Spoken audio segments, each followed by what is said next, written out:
नमस्कार दोस्तों, एक बार फिर से स्वागत है आप सभी का अतुल्य आरएस के इस डिजिटल प्लेटफॉर्म पर। तो दोस्तों, हमने शुरू किया था सेकंड ग्रेड अध्यापक भर्ती परीक्षा यानी कि वरिष्ठ अध्यापक भर्ती परीक्षा का पेपर फर्स्ट, जो आपका जीके एंड जीएस का होता है। तो दोस्तों, बहुत सारी चीज़ें हम यहाँ पर पढ़ चुके हैं। आज जो हम पढ़ने वाले हैं एक बहुत ही छोटा सा और आसान सा टॉपिक है, राजस्थान में कृषि और उसकी फसलें। दोस्तों, ये जो टॉपिक है वैसे तो आप कितना भी पढ़ सकते हैं, लेकिन कोशिश की गई है एग्ज़ाम ओरिएंटेड, क्योंकि यहाँ पर बहुत ज़्यादा प्रश्न नहीं आते हैं, लेकिन जो भी पूछे जाते हैं बिल्कुल फैक्चुअल अपने उसको लेकर के चल रहे हैं और उतना ही अपने ध्यान देंगे जितना आपकी परीक्षा के लिए अनिवार्य है। कुछ भी आपका छूटने वाला नहीं है। कुछ अन्य इंपॉर्टेंट क्वेश्चन होंगे तो वो बाद में भी आपको टेस्ट के माध्यम से करवाए जाते हैं। तो हमारे साथ में जुड़े रहिएगा, किसी प्रकार की चिंता आपको नहीं करनी है। पूरा सिलेबस अपने सेकंड ग्रेड फर्स्ट पेपर का अपने यहाँ पर करने वाले हैं दोस्तों। तो दोस्तों, वीडियो को अभी तक लाइक नहीं किया है तो कर दीजिएगा, चैनल को सब्सक्राइब नहीं किया है तो भी कर लीजिएगा, क्योंकि इस तरह के क्वालिटी एजुकेशन वीडियो केवल और केवल आपको यहाँ इसी चैनल पर मिलते हैं। और हाँ, पूरा सिलेबस केवल आपको यहाँ इसी चैनल पर करवाया जाता है। तो चलिएगा शुरू करते हैं क्लास को। तो दोस्तों, ये हमारे जो टॉपिक हो चुके थे उनको बारे में मैं एक बार फिर से बता देता हूँ। लोकेशन राजस्थान की हो चुकी थी, एक्सटेंट विस्तार, relief feature, climate, drainage, vegetation, ये हो चुका है। अब अपने एग्रीकल्चर पर पहुँच चुके हैं। तो काफ़ी चीज़ें राजस्थान के भूगोल की हो चुकी हैं और अब अपना जल्दी ही ये राजस्थान का भूगोल पूरा भी हो जाएगा। तो दोस्तों, इस वीडियो में हम बात करेंगे राजस्थान में कृषि और उसकी फसलों के विषय में। तो दोस्तों, सबसे पहले हम जो इम्पोर्टेंट हमारा यहाँ पर एक टॉपिक रह जाता है राजस्थान में स्थानांतरित कृषि के प्रकार, जहाँ से डायरेक्ट आपसे क्वेश्चन पूछा जाता है। दोस्तों, ये जो स्थानांतरित कृषि की अपने बात कर रहे हैं, ये विशेषतः आदिवासी जो क्षेत्र है वहाँ पर होती है। कहाँ पर होती है? आदिवासी क्षेत्र के अंदर, जहाँ पर जंगलों को काट करके या जला करके कुछ समय वहाँ पर खेती की जाती है, उसके उपजाऊपन का फ़ायदा लिया जाता है। उसके बाद में वो फिर जब वो अनुपजाऊ हो जाती है 10-12 सालों के बाद में, तो स्थान को वो छोड़ देते हैं और किसी अन्य स्थान पर चले जाते हैं, वहाँ खेती करते हैं। दोस्तों, विशेषतः आदिवासी और पहाड़ी इलाके जो हैं वहाँ पर आपको इस तरह की कृषि करते हुए जो लोग हैं वो आपको मिल जाएंगे। आइए देखते हैं राजस्थान में इस प्रकार की कृषि के कौन कौन से प्रकार पाए जाते हैं। तो सबसे पहले अपनी बात करेंगे, जो क्वेश्चन आपसे सबसे ज़्यादा पूछा जाता है, दजिया।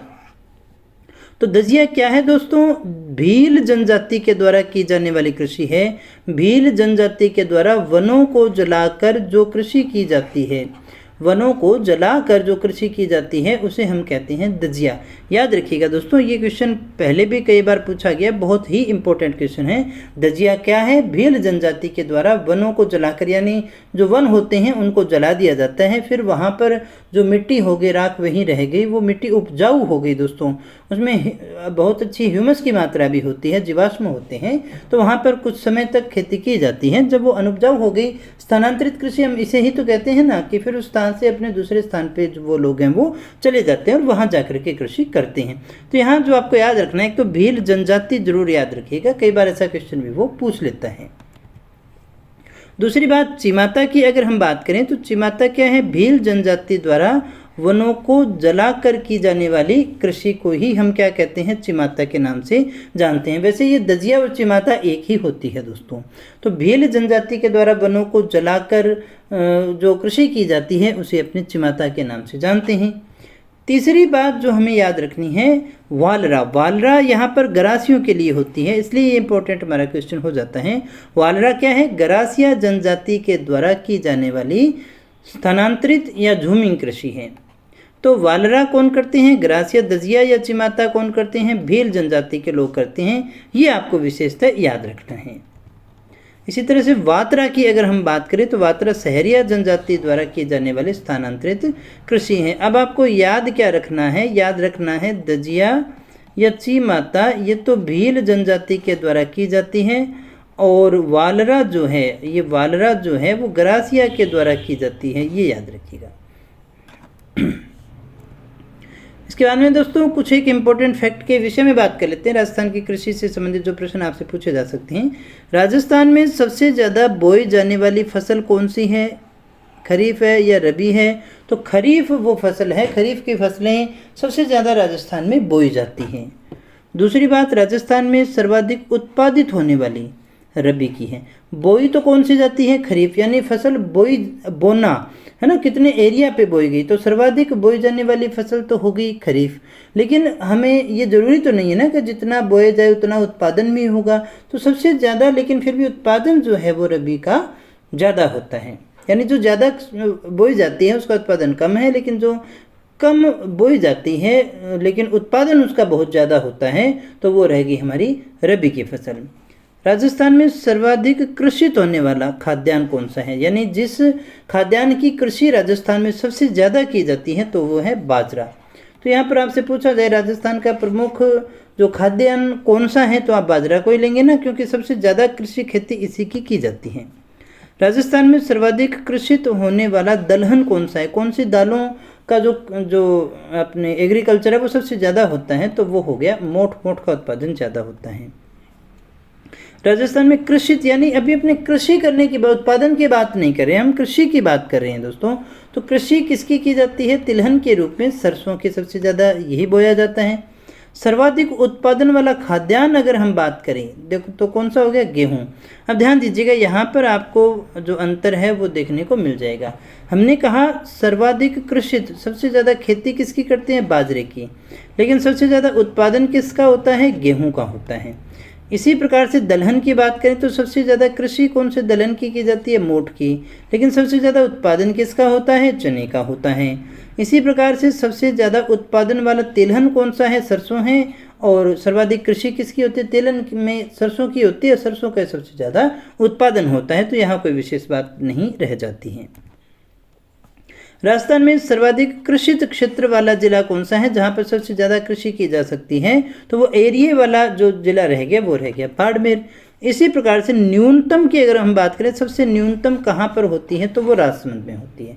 सबसे कम कृषित क्षेत्र वाला क्षेत्र, जहाँ कृषि का क्षेत्र सबसे कम है, तो वो रह गया राजसमंद। पठारी थोड़ा ज़्यादा रह गया इसलिए नहीं हो पाती। राजस्थान में सर्वाधिक व्यर्थ भूमि कहाँ है, यानी बेकार पड़ी भूमि जैसलमेर में है, जहाँ पर कुछ भी होता नहीं है प्यारे दोस्तों। इसी प्रकार से अगर आपसे पूछा जाए सर्वाधिक सिंचित कृषि क्षेत्र वाला जिला कौन सा है, तो गंगानगर हनुमानगढ़ का नाम संयुक्त रूप से अपने लेते हैं। सबसे ज़्यादा सिंचाई करके कृषि करने वाला जिला कौन सा है, गंगानगर और हनुमानगढ़ है। न्यूनतम सिंचित क्षेत्र की बात करें तो वो है चूरू। करें भी किससे दोस्तों, यहाँ पर कोई बहुत ज़्यादा नदियाँ नहरें वगैरह है नहीं, इसलिए कम होती हैं। सर्वाधिक खाद्यान्न कृषित क्षेत्र वाला जिला कौन सा है, ऐसा जिला जहाँ पर खाद्यान्न की कृषि सबसे ज़्यादा की जाती है, तो वो रह गया हमारा बाड़मेर। इसी प्रकार से सर्वाधिक दलहन कृषित की बात करें तो वो रह गया चूरू। वापस देख लीजिएगा एक बार ताकि याद रह जाए चीज़ें। सबसे ज़्यादा कृषित क्षेत्र वाला जिला कौन सा है, बाड़मेर। न्यूनतम कृषि क्षेत्र वाला जिला राजसमंद। आप देखिएगा बाड़मेर, ये हमारा राजस्थान रह गया।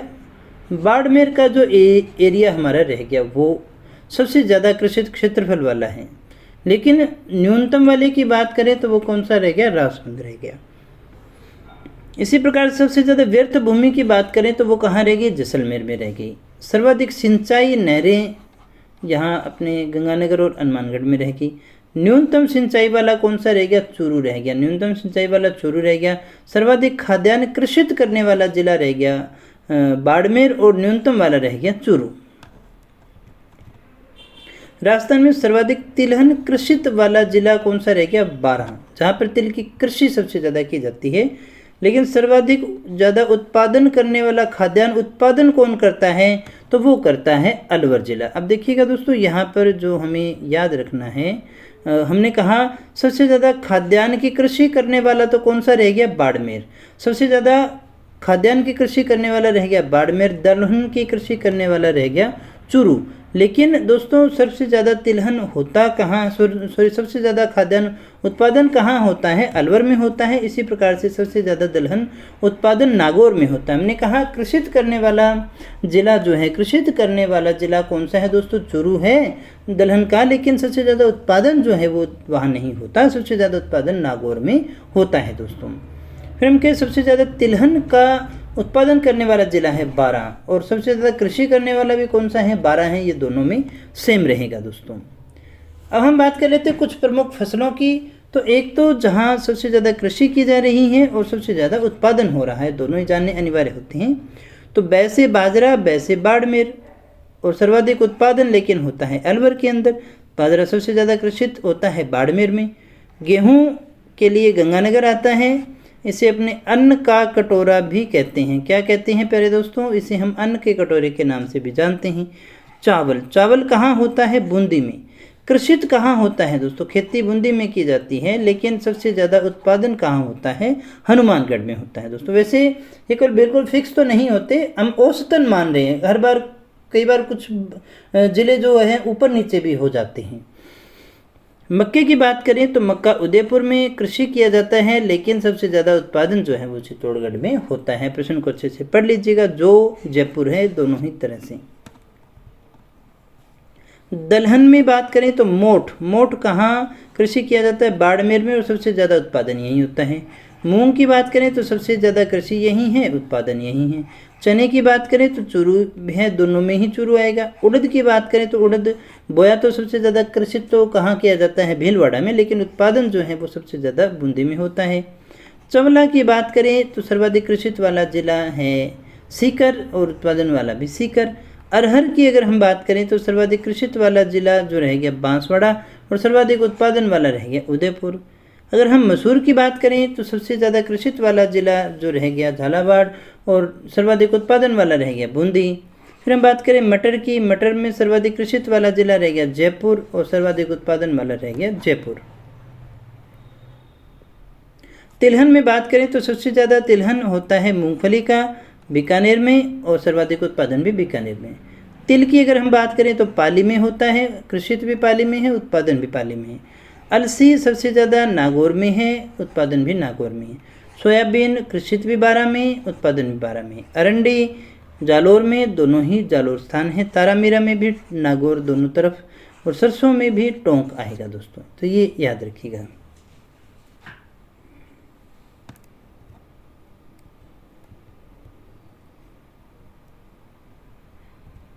इसके बाद में दोस्तों हम बात कर लेते हैं राजस्थान में कृषि से संबंधित कुछ संस्थाओं के विषय में। तो केंद्रीय कृषि अनुसंधान संस्थान कहाँ है? दुर्गापुरा जयपुर में। केंद्रीय बीजीय मसाला अनुसंधान केंद्र कहाँ है? तबीजी अजमेर में। केंद्रीय सरसों अनुसंधान केंद्र कहाँ है? सेवर भरतपुर में। केंद्रीय खजूर अनुसंधान केंद्र कहाँ है? जोड़बीड़ बीकानेर में। केंद्रीय बेर अनुसंधान केंद्र कहाँ है? जोड़बीड़ बीकानेर में। ये दोनों खजूर और बेर कहाँ है? बीकानेर में है। सरसों ज़्यादा भरतपुर में काफ़ी होती है, इसलिए सेवर भरतपुर ही है। बीज मसाला तबीजी अजमेर में है, और केंद्रीय कृषि अनुसंधान केंद्र जो है वो दुर्गापुरा जयपुर में है। प्रथम राष्ट्रीय कृषि फार्म कहाँ खोला गया था? सूरतगढ़ गंगानगर में 1956 में रूस की सहायता से। ये याद रखिएगा, ये क्वेश्चन पूछा जा सकता है। दूसरा राष्ट्रीय कृषि फार्म जेतसर गंगानगर में, ये दोनों गंगानगर में, ये 56 में है, ये 78 में रूस की सहायता से।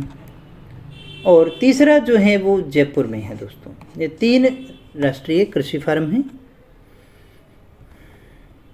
फिर हम बात कर लेते हैं राजस्थान में फसलों के प्रकार के विषय में, जहाँ से कुछ एक क्वेश्चन पूछ लेता है। रबी खरीफ की बात करेंगे अपनी। रबी की बुआई होती है अक्टूबर नवंबर में, इसको बोया जाएगा और काटा जाएगा मार्च अप्रैल के अंदर। इसमें जो खाद्यान्न गेहूँ होता है वो गेहूँ और जौ होता है। दलहन चना मसूर मटर होता है, और जो तिलहन है सरसों तारामीरा सूरजमुखी होता है। मसालों के अंदर आप मेथी और धनिया का उत्पादन करते हैं दोस्तों। तो रबी वो फसल है, रबी किसे कहते हैं? जो जिसकी बुआई अक्टूबर नवंबर में होती है, कटाई मार्च अप्रैल में होती है। खाद्यान्न गेहूँ और जौ आता है इसमें सबसे ज़्यादा। दलहन में चना मसूर और मटर आता है। तिलहन में सरसों तारामीरा सूरजमुखी आता है। मसालों में मेथी धनिया और जीरा आता है दोस्तों। व्यापारिक फसलों में अफीम और इसबगोल का नाम आता है। जायद की हम बात करें तो ये बीज की फसलें हैं, मार्च अप्रैल में होती हैं, कटाई मई जून में हो जाती हैं। 2-1 महीने की फसलें हैं ये। इसमें खरबूजा, तरबूज, ककड़ी, पानी वाली जो सब्जियां होती हैं, आप इसे इस तरह यहाँ पर देख सकते हैं। खरीफ की बात करें, खरीफ की फसल को गरीब की फसल भी कहा जाता है, और ये जो फसल है वो बरसात के सीज़न में होती है। तो जून जुलाई का महीना है, कटाई सितंबर अक्टूबर में हो जाती है, दिवाली के आसपास। खाद्यान्न इसमें बाजरा, चावल, मक्का, ज्वार का उत्पादन होता है। दलहन में मूंग, मोठ जो ग्वार और चौला का होता है। तिलहन में तिल, सोयाबीन, अरंडी और मूंगफली आती हैं। व्यापारिक फसलों में कपास, गन्ना और तंबाकू का उत्पादन जो है वो किया जाता है खरीफ फसलों के अंदर। तो ये फसलों के प्रकार थे दोस्तों। तो दोस्तों घबराइएगा नहीं, जो चीज़ें ज़रूरी है वो हमने सारी डिस्कस की हैं, जितना जानना आपके लिए आवश्यक था, अन्यथा टाइम पास करने को तो कितना भी किया जा सकता है दोस्तों। तो दोस्तों कुछ एक फसलों की किस्में और बात कर लेते हैं अंत में अपने। तो मक्के की प्रमुख जो किस्में हैं, माही कंचन है, माही धवल, सविता, नवजोत और मोती आती हैं। इसी प्रकार से गेहूं की किस्मों में सोना कल्याण, सुजाता, सोनालिका और गंगा नहरी का नाम आता है। चावल के अंदर गोल्डन राइस, माही सुगंधा, ये याद रखिएगा, माही धवल और माही कंचन और माही सुगंधा, ये कन्फ्यूजन हो जाता है, इसलिए परीक्षा में ये सबसे ज़्यादा आता है। तो माही सुगंधा, सुगंध चावल में आती है, इसलिए याद रखेंगे। चंबल, कावेरी, परमल, बासमती, ये तो वैसे भी आपको याद होंगे। ज्वार में चरी है। फसलों की किस्में हैं दोस्तों, वैरायटी है ये। सरसों में दुर्गा, कल्याणी और वरुणा। मूंगफली में चंद्रा जो प्रकार इसका माना जाता है। कपास में अमेरिकन हो गई, नरमा हो गया, बीकानेरी कपास हो गई। तो ये फसलों के कुछ एक प्रकार थे दोस्तों। मूंग में देखिए किस्म आती है जड़िया। एक दो फैक्ट और हैं, उनके भी डिस्कशन कर लेते हैं। राजस्थान का कुल प्रतिवेदित भौगोलिक क्षेत्र की बात करें तो 342.87 लाख हेक्टेयर हैं, और शुद्ध बोए गए क्षेत्रफल की बात करें तो वो 179.03% है, लगभग 54% के आसपास ही आता है दोस्तों।